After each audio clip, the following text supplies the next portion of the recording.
Hey folks, this is Vent with Dad's Gaming Addiction, and today we're going to quickly check out Dungeon Alchemist. This is a game that you can find on Steam's Early Access program for about $45. I just got my press key a couple of hours ago, and I've spent the last half an hour just sort of playing around with this. It's actually really cool. It's a map maker of sorts. It's an AI-powered fantasy map-making software that enables you to make awesome-looking maps really fast. At least that's what the Steam store page says. So, like I said, I've been messing around with this for a brief amount of time, and truth be told, I am not a dungeon master. I have played 2 campaigns in Roll20. I have messed around slightly in Roll20 trying to create my own thing. However, it's not very intuitive or user-friendly to the new player, and trying to work with the Roll20 interface is really confusing. I feel like I need handheld through this step. But I do want to show you what this particular program has to offer, and then maybe you can possibly look up another video that goes into the Roll20 side of it and other websites better. But for right now, I just want to show you what is in this particular program. I just made this map just now, and I didn't know what I was doing, which was really cool. Let's start with a file and then new map in the upper left-hand corner. There's a print version, which you can limit it to paper size, and there's a drop-down so you can adjust the length of the paper there, like American letter, American poster, Arch A, International Standard, and so on. You can also adjust width, height, tile size, and so on. I'm going to click on digital, and then I can choose width and height, and this is an expandable grid, so I can actually drag the grid out if I need to. As far as terrain goes, there's dark parchment, badlands, desert, forest, grasslands, and jungle. Let's go ahead and do forest, I guess, and then maybe we can change it later. Elevation, there's flat, hills, mountains, floodplains, ravine, flooded ravine, Grand Canyon, and crater. I'll try Grand Canyon, but I may change that later. Vegetation, evergreen clearing, broadleaf clearing, evergreen forest. Grand Canyon doesn't make any sense in that game. Maybe I should do hills. How about that? So evergreen forest, why not? We'll add, let's see, river, lake, lakeside, or island. Let's do lakeside. And then room placement, water level, plateau, or mountaintop. Let's do water level. So I'm going to click on create, and it should generate some terrain for me. And I can start drawing some rooms immediately, which is nice. But if I want to, like I said, I can drag this. Oops, didn't want. How do I get out of here? Yeah, I'm still getting used to this. Room, remove room. I think I can do it. There we go. So I can drag this out and make the map a lot larger, which is kind of cool. Although this forest, really, it's a lot of busy work to create a room. Maybe if I draw over it, it won't be so busy. So I'm going to, on the very first button on the left, it says Draw Rooms. So there's Abandoned Ruins, Alchemist Laboratory, Castle, Crypt. There's Desert, Festive. So I can make a gingerbread house if I want to. Mansion, Tavern, and Village. Let's go with Castle. And it says random, but I can pick. Let's say I want, I don't know, let's make it a barracks, and then I can just drag the room out, something like this, and click, there we go.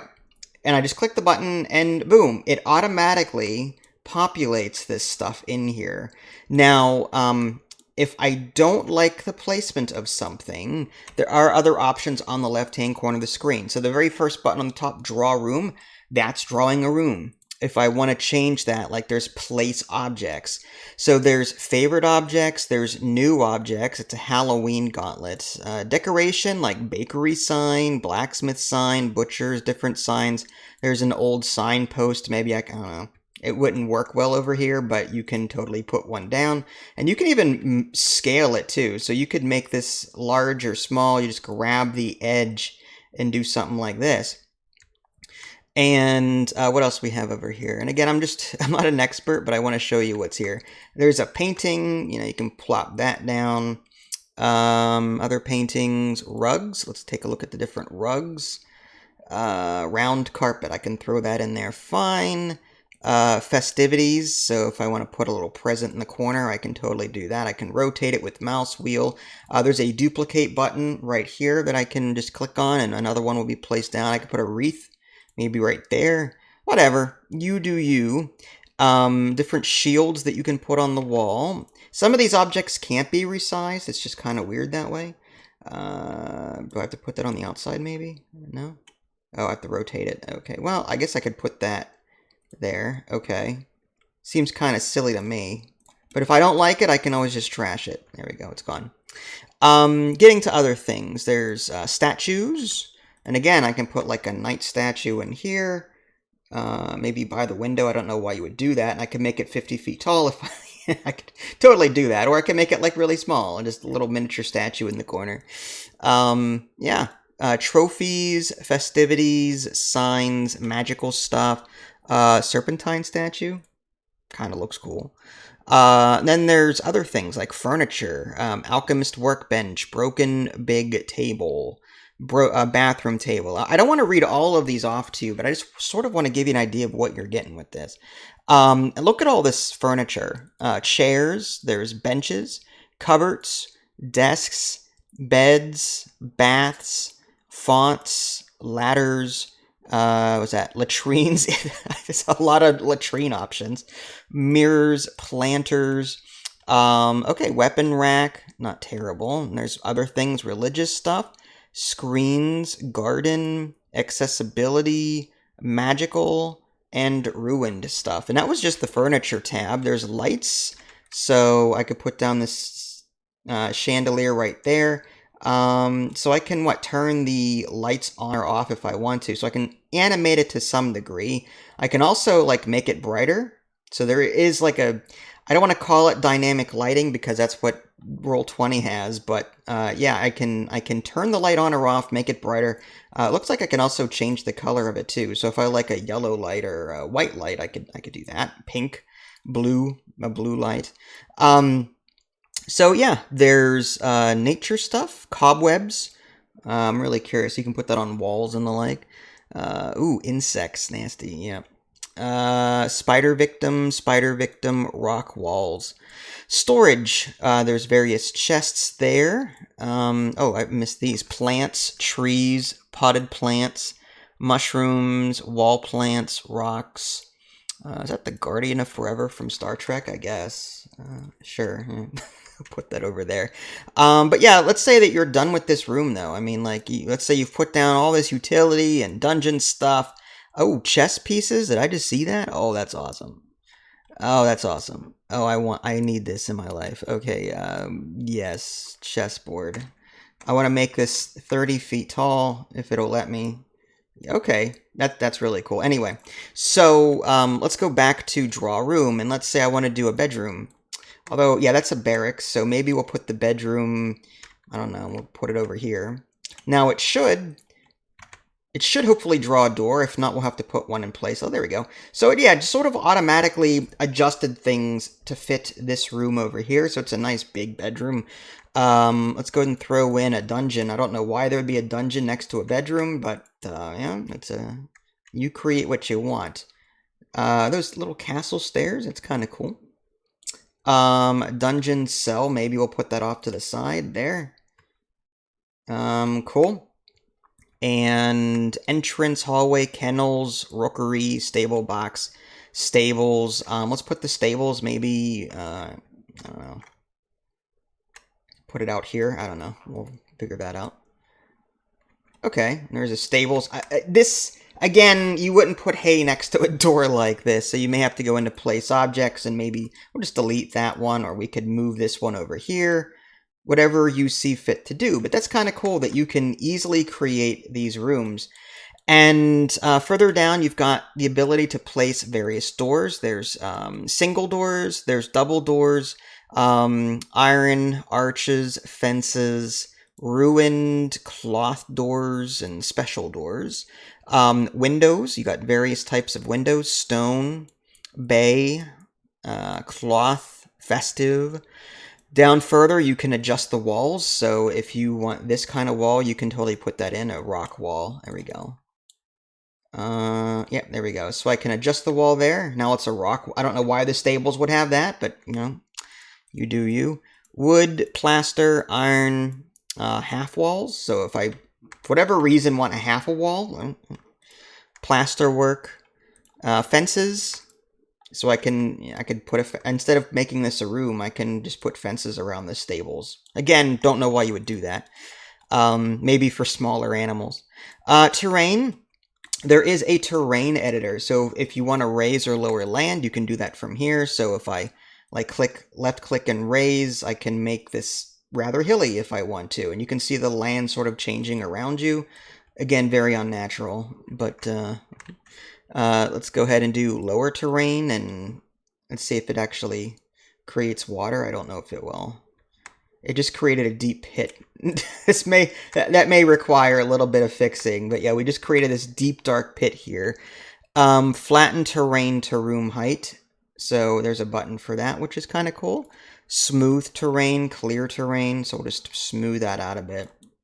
But let's say that you don't like... Oh, there's lighting for the whole map. So if you want to change the nighttime, sunrise... My fan is going crazy right now. I will mention that. I'm not a fan of how intensive this game is in terms of, like, I guess frames per second. If you hit escape and go to settings, there's multiple graphic settings here, low, medium, high. I put it on medium in the hopes that it would be fine, and even still my video card fan is going nuts. And it's a pretty advanced one. Screen resolution options there. Again, pause if you want to see this in greater detail. Controls, first person, grid. So you can turn the grid on or off if you see fit. Square grid, hex-based grid. Okay. But yeah, you can draw more rooms. You can edit an existing room. Let's see. Place floor tiles, tokens, terrain, edit terrain. Okay, paint terrain. So if you want some of this to be rocky, you can totally do that. Kind of cool looking. Brush strength. Change terrain type. Let's say I don't like the forest motif. Let's make it a desert. Dunes, cacti vegetation. Dunes is fine. And then what? Maybe we'll make it river. I don't know, in the desert. So we're gonna change the terrain, and it may take a minute. There we go. So now we've got a completely different map that we can sort of work off of if we want to. Worth mentioning that, like, this is kind of unnatural, like water sort of doing this. You may have to fix certain things. Whenever this thing auto-generates, it can create some really crazy things. Dark Parchment, Badlands. Let's do Badlands. How about Grand Canyon? And dry bushes, and an oasis. Let's just see how that would look. So here's the Grand Canyon. Kind of cool looking. Again, not a very natural position for a castle. I mean, who would build here? But yeah, you could totally do that if you want to. Now, there is a Steam Workshop section. It says open published map, open subscribed map, browse Steam Workshop. So it is possible to publish a map to Steam Workshop, and then you can, share your creations with other people, or you can download creations from other people. There's enter full screen mode if you want to do full screen mode, feedback and help. So there is a limited tutorial on this. I received all of a 10 to 15 second tutorial. The rest I kind of did on my own. It's like, here, draw this room. Okay, you're on your own. I'm like, thanks a lot. There's also a 3D, 2D switcher here, so you can see things like exactly 2D as it would, say, on maybe a Roll20 map if you want to do like that. Or you can give it a 3D look like this, or you can, tilt the camera like so. There's also cinematic mode, where you can sort of just go in there, you can take some pictures. So if you like something in particular, you can hit the F key, and it'll bring up a window that you can't see. It's just a typical Windows menu, Windows folder thing, window. And it says imagefiles.jpg. So it'll save this particular picture as a JPEG if you see fit. What else? Saving to other things. So you can save this under Save As. This will save it as a .dam Dungeon Alchemist file. That is not what you want, though, if you want to export it to Roll20. And again, I know you guys can't see this, but when I hit export, oh, you can see that. Awesome. So there's a number of different things that you can export to. Foundry, Fantasy Grounds, Roll20, Universal VTT, Image Only, and Print Export. I'm assuming that with print or image only, that will allow you to like put it anywhere, more universal. Again, as someone that has never been a dungeon master or put together anything in terms of D&D, even though I'd like to, I just don't know how. There seems to be a lot of options here. I did do a Roll20 export just to test it out. And all I had to do was drag the image that it generated. So Roll20 export, perspective 3D walls, limited perspective 3D walls, or top down. So I can choose which of those I want. High quality, render lights and image and export, only render lights, only export lights to VTT. Grid on or off, we'll keep it on.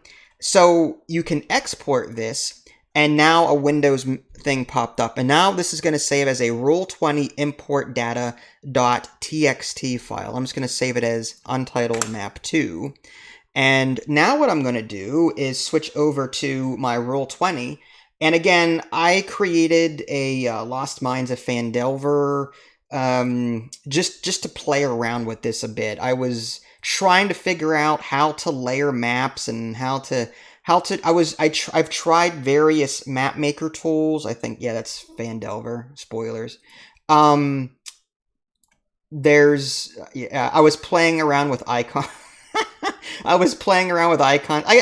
There's layers, and I don't know how to do all this stuff to be like. There's layers and all this. Don't ask me how to do it. Oh, dark mode might be nice. Okay, but anyway, let's go. This is the one that I exported from my very first playtest of using that Dungeon Alchemist thing. And as you can see, there is a grid here that you, in theory, could move tokens around. So that's kind of cool. I really like that. So I can create these lovely 3D images. Let's go ahead and create a new page. So here's a new page. And now let me drag my untitled map 2 right onto the window here and see how it looks. Again, how to resize this and make it all fit. Again, I would need some training with this, to be honest. Change size for VTT. Sure, we'll adjust page size or let's do fit to page. I don't know. It looks like there's some extra space. Adjust page size to match. Sure. Okay. So there we go. So this is what we created, this very ugly looking map. I'm assuming that we could, if we wanted to make the map bigger, we could resize the image across a larger map to make the squares bigger. But again, I really don't know how to do that. But as you can see, it is possible to take an image that you've saved from this Dungeon Alchemist program and export it into Roll20. I'll leave you to figure out how better to do that, okay? But hopefully this gives you like a small taste as to what you're in for should you decide to invest in this game. Again, this is more of an introductory tour kind of thing. I would highly recommend that if you are a serious dungeon master and you do a lot of DMing for other people and you're looking to buy this to see how compatible it is with whatever system it is you're using, Roll20, I would highly recommend checking out other videos because I clearly am out of my depth when it comes to that. But hopefully this short tour gave you a look around the interface and showed you what is possible. My only complaint with it is that, like, okay, in Roll20, I've learned, like, my DM was kind enough to show me, you have to go to this website, and to make a token, you have to import the image here, put the circle around it, then save it as an image, and then upload that image to Roll20, and then you drag that. It's just crazy. It would have been cool if there was more, like, create your own token kind of functionality, you know what I mean? I would really have liked, less steps. I was hoping there would be less steps to get this into Roll20 and make it cleaner and nicer. Create the circle tokens that I like. You can create miniatures in this, but you have to I don't remember where it was, but there is a miniature creator. However, you have to subscribe to something, I think it was called Hero Forge or something like that. Hero Forge is like a service that you have to sign up with in order to create miniatures. And I did not want to like link my Google account and this other crap to get that done. But you supposedly there is like there's objects. There's got to be a miniatures in here somewhere that I'm just simply missing. It's a baby, a not very ugly looking baby. Lighting, terrain. Okay, I saw it somewhere, but I don't know where it is. Apologies. But there is a way to put in miniatures, but you have to like create these miniatures through a third-party website. And then you have to, I guess, import the file into this. But I believe you probably would have to pay for it. I don't know. I didn't sign up because I just didn't. I don't know. I didn't want to have to like link my accounts and stuff to get that done. Before we go, let's go ahead and just create a brand new map again. Digital, just to sort of, there's dark parchment. Let's just see what that looks like. Oh, it's just that. Okay, so it's just like an empty grid. Let's try something a bit better. What haven't we seen? Jungle. Let's do crater, dense growth, water level. Let's do plateau. Let's do an island. Okay, jungle island. So there you go. If you want this, it's a very small island, but of course you could always. I hate that. I don't want to create a room. Let's just close that. Yeah, I can drag that out, make it larger. I could add more land here if I want to. Let's create something a bit more flat. We'll do grasslands, and we'll do flat, and how about no vegetation whatsoever? How about a little river and water level? So this is going to be a lot nicer. There we go.